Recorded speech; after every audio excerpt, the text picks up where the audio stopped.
where we had to find the moments, loads, anything that's going to affect the building that we have in Victoria University between building G and E.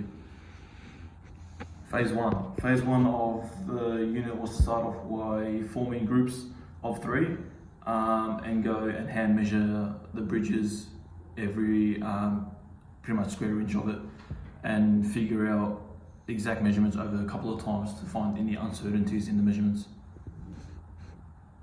After the certain amount of measurements were obtained, the next hurdle was for us to calculate the uncertainties and eliminate any errors that were possible within that we've gathered through the measurements. This procedure was conducted using Excel, which made it easier to calculate all the measurements and find the exact uncertainty.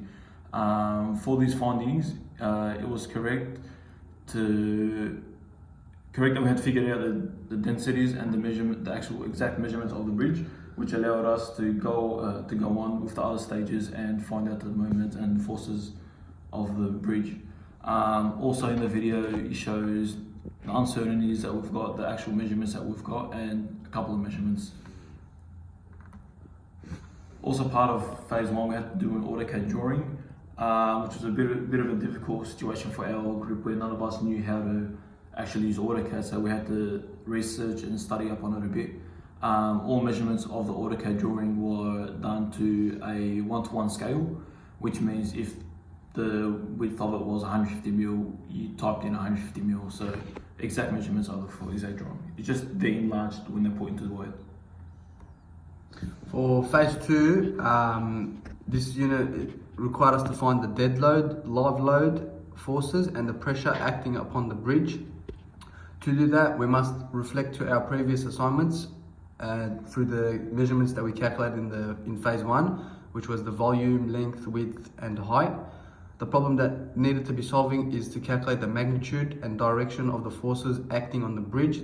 To solve this problem, the results and dimensions from the previous assignment are required, as well as knowledge of Newton's laws, forces, weight, momentum and their reaction forces.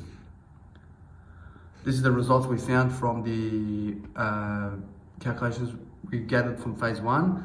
We found the quantity of it, the length of each C-channel, handrail, rebar, truss, concrete paving, rubber, mesh panel and S-beam, and also the girder by girders in the next results, and the width of each of it, height, the volume, which was length times width times height, which gave us the volume. The density was found on the internet, and the mass was also a formula that we used to find mass, and then mass times gravity gave us the dead load, and the live load was found through 5 kPa times the area of like a handrail or the concrete paving.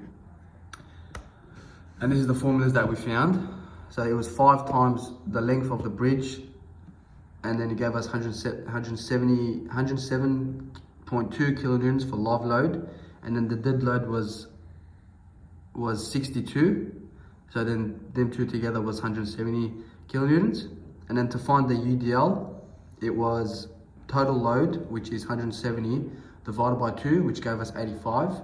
And then we divided 85 by 13.4, which is the length of the bridge, which gave us 6.3 on one S-beam. So there's 2 S-beams, so each side of the S-beam was 6.3. And that is the force we found on the bridge. And the calculations for total dead load is here. Concrete walkway, and we times all of it by 9.8, which is the gravity. So it's mass times gravity. It gave us the dead load. For phase 3, we were to find the internal forces of the building and the bridge and the structure in itself.